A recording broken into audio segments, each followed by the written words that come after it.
গৰিমা গাৰ্গে আজি এটা ফেচবুক পোষ্ট দিছে উইদিন 10 ডেজ বিচাৰ লাগে ইমান কমপ্লিকেটেড কেছ এটা উইদিন 10 ডেজ আইনত যি সময়সীমা বান্ধি দিয়া আছে সেই সময়সীমাৰ ভিতৰত আমি তদন্ত সম্পূৰ্ণ কৰি কোৰ্টত ৰিপৰ্ট দিম আমি সকলো প্ৰকাৰৰ যত্ন কৰি আছো যাতে অনতি পলমে আমি তদন্ত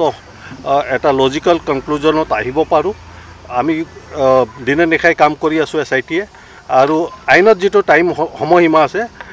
তাৰ ভিতৰতে আমি প্ৰতিবেদন কোৰ্টত দাখিল কৰিম গৰিমা গাৰ্গে আজি এটা ফেচবুক পোষ্ট দিছে উইদিন 10 ডেজ বিচাৰ লাগে ইমান কমপ্লিকেটেড কেছ এটা উইদিন 10 ডেজ আইনত যি সময়সীমা বান্ধি দিয়া আছে সেই সময়সীমাৰ ভিতৰত আমি তদন্ত সম্পূৰ্ণ কৰি কোৰ্টত ৰিপৰ্ট দিম আমি সকলো প্ৰকাৰৰ যত্ন কৰি আছো যাতে অনতি পলমে আমি তদন্ত এটা লজিক্যাল কনক্লুজনত আহিব পাৰোঁ আমি দিনে নিশাই কাম কৰি আছো এছআইটিয়ে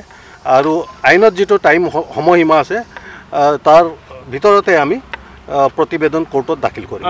গৰিমা গাৰ্গে আজি এটা ফেচবুক পোষ্ট দিছে উইদিন 10 ডেজ বিচাৰ লাগে ইমান কমপ্লিকেটেড কেছ এটা উইদিন 10 ডেজ আইনত যি সময়সীমা বান্ধি দিয়া আছে সেই সময়সীমাৰ ভিতৰত আমি তদন্ত সম্পূৰ্ণ কৰি কোৰ্টত ৰিপৰ্ট দিম আমি সকলো প্ৰকাৰৰ যত্ন কৰি আছো যাতে অনতি পলমে আমি তদন্ত এটা লজিক্যাল কনক্লুজনত আহিব পাৰোঁ আমি দিনে নিশাই কাম কৰি আছো এছআইটিয়ে